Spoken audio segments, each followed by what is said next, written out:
And welcome back to the Lovin Dubai show. Creating and setting goals can be an intimate and personal thing, but our guest today has been on a fitness journey like no other. A brilliant inspirational story to start the new year. Welcome to the show, Nikita Phulwani. Thank you. Thank you so much for having me here and that amazing intro. Not at all, not at all. But your day has not just started. You just informed me that you've been up since 5:30 gymming it. Yes. I usually train, like I said, at 5:30 a.m. on for 4 days out of the week. What makes that happen? What can I take to get me out of bed? Because if you're training at 5:30, that means you need to be up at 4:30. Early o'clock. Yeah. I don't know what it is, to be honest with you, because if you spoke to me a year ago, I would be like, girl, let's get home at 5:30, not like, leave home or whatever it is. But I don't know, I just think, there's been a huge shift in, how I live my life and what I think about it. But I think I want to get to the gym at 5:30 a.m. because I want the rest of the day to myself. And I don't think there is a better feeling than starting a day with a kick-ass workout and Amazing. So I love that positivity, I really do. Before we get into your journey and the positivity and kind of the great reaction that you're getting, first of all, tell us a little bit about you so we can learn more. Sure. So my name's Nikita. I'm a Dubai kid. I'm born and brought up here. I've gone to university here, school here. I'm an entrepreneur. I run, an agency which is within influencer marketing, social media, and PR. Cool. And on the side, I have a page where I talk about all things life and, share my day-to-day, my family, what works for me, what doesn't, my lows, my highs, and all of that. Mm-hmm. Yeah. Amazing. And just now you said that you used to get home at 5:30. Right. And now you get up at 4:30 to go to the gym. How did that shift happen? Have you always been into fitness? No, I have been anything but into fitness. So to give you a bit of a background, I've always been a chubby kid. Right.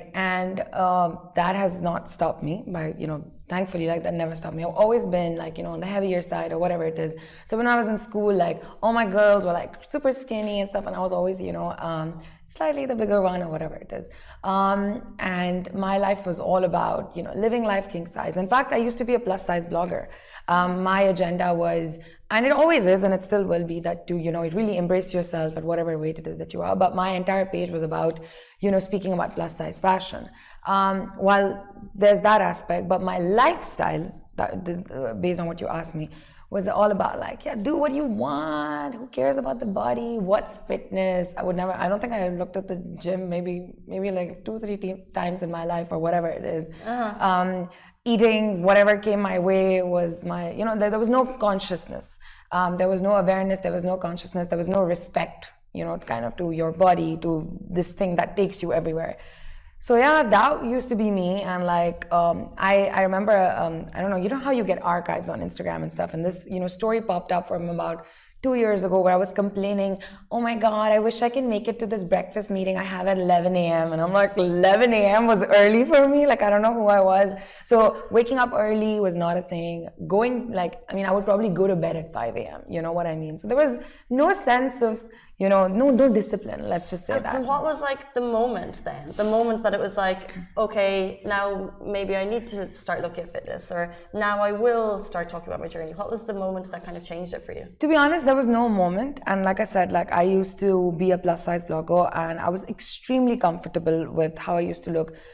To the extent that, I was a size 18 and then I went to a size 20 and then a size 22. And my mom's like any other mom, she's like, babe, what's going on? I'm like, Mom, you don't understand. I'm a plus size blogger. Okay, this is my thing. So my point is I got really, really comfortable. Mm-hmm. But while there's weight gain, there's also obviously the health that gets affected. Yeah. And I think it was through lockdown.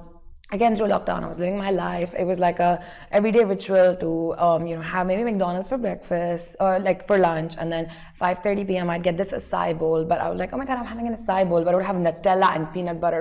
Who was I? Kidding. I think I was living in denial or whatever it is. Mm-hmm. But what happened through lockdown is my clothes just stopped fitting me the way they used to. I used to be someone who used to post every day, a look. But I just stopped posting pictures because, I just wasn't liking what I'm seeing. And I still remember, and I've spoken about this on my page, I went to a dinner with 2 of my friends and I sat on the chair and I remember not fitting, and I know during lockdown we didn't travel, but before that, the seat belt, of the flight, like it wouldn't like go. Or like, for example, if I ever had to, tie strappy shoes, I'd be like, Mama, can you please help me? I couldn't. So your life was impacted. Yeah, so I feel like, and then, but I was also like, hey, this is who I am. And like, I know a lot of girls who are on the bigger side, but don't feel confident, but I wasn't like that. It didn't matter to me, I would still be on the stage. I'd still be, in front of the camera talking and, whatever it is. So that's why I think, but then those smaller triggers, that kept, kind of happening. And I was like, oh, wow, I think it is affecting me or something like that. Even then, it's not like I, did anything about it or whatever it is. How I got into fitness is, it's funny. I got a message and I saw this message and I'm like, okay, why is this extremely fit person messaging me? Like, I had nothing to do with fitness. I wouldn't consume fitness content. I didn't care about, these things were alien to me. I didn't care. And then all of a sudden I get this and I'm like, okay. Yeah, like a DM or something? Yeah, like a DM. And it's my trainer, it's Yasser, and I was like, okay, he's like, I think, This is Yasser Khan? Yeah, Yasser Khan. Yeah, I know you guys have had him on the show. Unbelievable. Yeah, exactly. I mean, he's also currently working on the amazing transformation of Khaled, we all are, yeah, exactly. And then he's like, I'm this fitness expert and, do you think we could work together, whatever it is. And I had heard of him, obviously, because of friends and friends of friends had, kind of transformed. But again, I didn't care. Losing weight was never an agenda. Being healthy was never an agenda. I would still be living in denial to the extent that I wouldn't go to the doctors because I know they're going to ask me to stand on the scale and then they're going to tell me you're too big, and I don't want to listen to that. That was negativity to me. You know what I mean? So even if I would be like, oh, listen, I have this issue. No, it's fine. It'll get sorted on its own. I'm not going to the doctors, And then I was extremely nervous. Obviously, I still remember my first meeting with him. I think I entered the gym and I was so intimidated by everyone that I saw. I think I cried.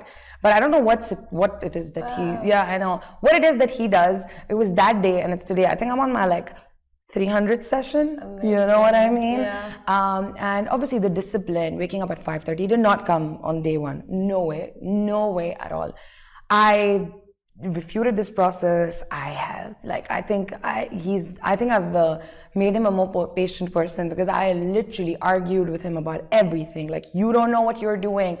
I still remember it was like my day 6 and he's like, one day you'll wake up at 4 and you'll be at the gym at 5. I'm like, you know what? You don't know who I am, but you will realize that you and I will, kind of be returning home at 5 a.m., from the best party or whatever it is. He's like, that was on day 4 or 5?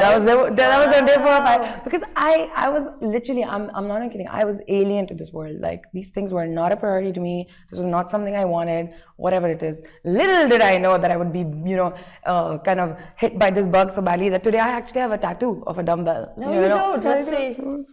Oh my days. Amazing. Yeah, I know. This is like so many people watching now, no matter where they are in their journey, but they want to be bit by that bug. Right. So when did you, can you describe when the turning point was for you that you maybe started to feel a difference? Yeah. So I don't think there was one turning point, but I think, I started seeing results. Amazing. Thank you. I started seeing results. In my first month, I lost 8 kgs. Yeah. But I stuck to the plan. And obviously he made sure I stuck to the plan. I don't know what it was, but I stuck to the plan. And then when I saw the results, I liked them. And then that became my high. I was like, oh, okay. Oh, I can do this. I can do this. Oh, I can do this. And it just kept going. And then, I just started enjoying the process. I would say maybe 6 months in is when I actually started enjoying my process. I still remember. So one thing that Yasser makes all his clients do that I swear I had never heard of before is he makes people do up to 90 minutes cardio. This is apart from the 60-minute training session, yeah? So when I started, maybe after 2 or 3 weeks, my routine was 60 minutes training followed by 90 minutes cardio. What does 90 minutes cardio look like? Are we talking 90 minutes running? It's up to you. So he would be like, okay, do 60 minutes treadmill and maybe the elliptical for another 30 or whatever it is. But I would cheat. I would do 30 to 45 minutes treadmill and then another 30 minutes elliptical, and then I would be on the cycle so I could use my phone. But hey, it's cardio, and then, and then obviously I got more responsible with it. But so that, so it'd be 90 minutes and all that. So I hated cardio. I would get upset, get angry, upload these stories where, oh my God, cardio is the worst thing in the world. Right now, my cardio time is my time. I have my headphones. I love my music. That's the switch that we need. Yeah, but I think it didn't come on day one. So I'm not going to be like, oh my God, I was the best version of myself. No way at all. I have literally, argued through the process or whatever, but I've fallen in love, with the process as well. And I think what I'm proud of is the fact that I stayed committed to it. And I think, bit by bit, every day, staying committed to it is, probably what has gotten me closer, or like, I love this. So for example, initially I used to train at, I think 9 or 10 a.m. and then it went to 8 a.m. and then I was like, I can't do this. I was late to every session. And then for the longest time, I was the biggest advocate of training in the evening. And then I'm like, no, this is not working out. And now, last week, I had to train in the evening. And I was just so out of body, because in the morning I had a commitment or whatever it is. I was like, I'm never doing this again. I'm only going to train in the morning. Morning training is not the best. So like for me also to see this huge shift is sometimes shocking, but I think it's, kind of that consistently kind of going at it and, seeing the results helped. And then I just started, I think respecting my body a lot more, so I think all of that has helped. I think it was very helpful to hear that it wasn't just like you switched and you became. No way. But also what's amazing is that you shared your journey, which is it's a challenging thing to do, I think, because you're kind of putting yourself up for the mercy of Instagram, the mercy of Twitter, whatever it might be. So what it flowed on from being a blogger that you just started sharing naturally, or did you have to know? So, I still remember it is my day one and Yasser is like, let me take a video of you. I'm like, no way. Are you looking at me like I'm ready to go puke? You know what I mean? First day I didn't let, second day, third day is like, let me just take a video of you. I promise you, just let me take it and upload it. And I did. And I look like I'm gonna upload it to your account? Yeah, like he's like, let me just take it and whatever. And I looked at the video, I still remember. And I was like, let me just upload it. The feedback I got from people was insane. There was just so much love. They're like, oh my God, look at her, look at what she's doing. Go, Nikki, you can do this, whatever it is. Because bear in mind, I had never spoken about fitness. I didn't know a thing about it. And, I was all about like, do what you want. I would, talk about the best cakes in the world. And I'm not saying cakes are bad. I love cakes. But, my agenda was very different. So I didn't even know how people are reacting. Why are they reacting like that?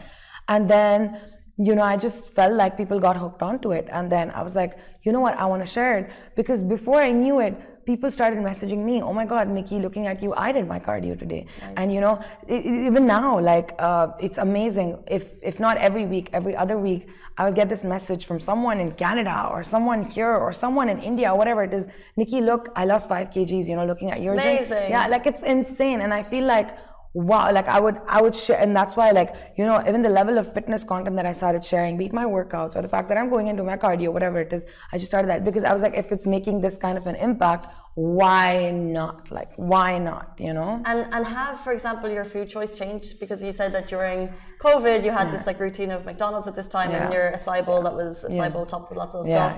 Has it changed? Absolutely. Obviously, a huge part of the weight loss was sticking to the diet.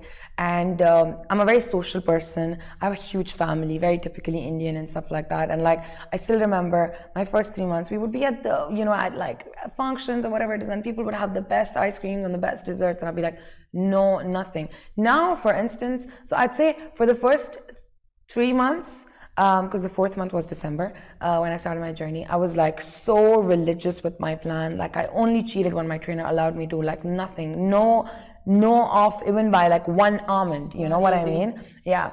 But now, for instance, obviously, like, I mean, life, I mean, you need to have, here and there a little bit, everyone has cravings and stuff like that. So obviously now I'm conscious. So for example, if I've had a really heavy meal, the previous day, even if it's a Thursday, Friday morning, you'll see me at the gym doing my cardio. Not this Friday because now the work is, but before, like when Friday was a holiday. So if Thursday I've had like a, or like when I know Friday I'm going to go for brunch, you'll see me at 8 a.m. in the morning doing my cardio. I'm like, I'm going to burn this. Even now, for instance, I was in New York, in December, I traveled for a friend's wedding. And I knew, you're in New York, how can you not eat? You don't have the bagels and the pizzas or whatever. Me and my sister. Part of the experience. Exactly. When you travel, anywhere you travel. Yeah, right? Exactly. But me and my sister, we actually made sure that we find, workouts in the city and actually go work out. So I came back from New York with even like, not even 500 grams heavier. That's amazing. And the fact that you did it with your sister, do you, throughout this whole journey, have like a support system that was helping you?